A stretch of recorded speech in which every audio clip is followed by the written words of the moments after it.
friend of mine has a shop in Windsor. I won't say what shop because I'm sure he could want to remain private, but I usually go there once a month to go and get a few pieces from his place. It's quite expensive, so I don't go there too often.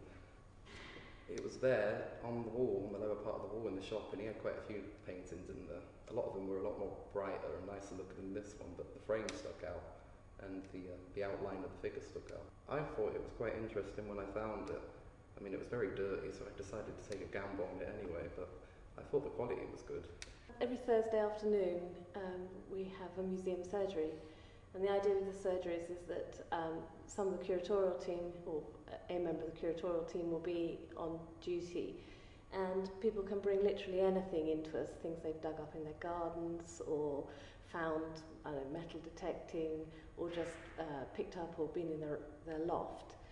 And we will attempt to help them to identify what the object is, and perhaps also help them to find real expertise if the object is of particular interest.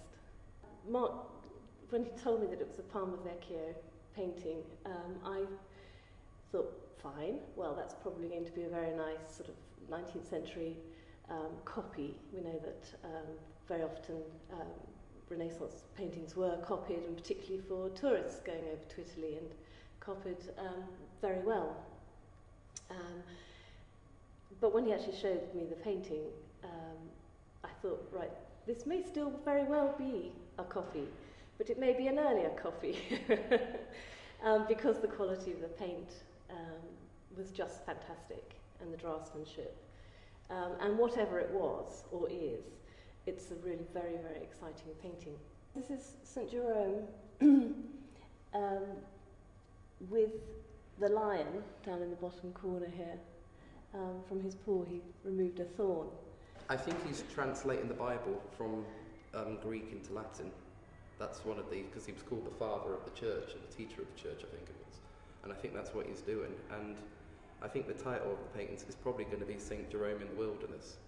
Everything to do with the draftsmanship and the paint quality and the colour quality and the way that it's put together meant that it was an interesting enough painting to suggest that he took it to the National Gallery, to where there are real experts in this period and therefore obviously subsequent copies of this period. They said they thought it was right, it did match the painting that had been missing, I think for about 200 years or more it's been missing for. And quite a few of his paintings have been authenticated by this engraving. So they showed me the details of that and showed me that it had been in the Spanish Royal Collection, this painting that was listed.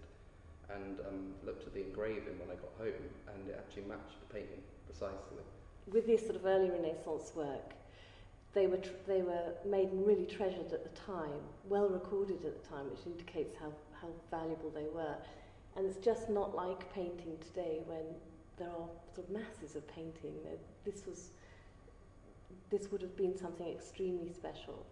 And because there simply aren't many of them, they are still absolutely treasured.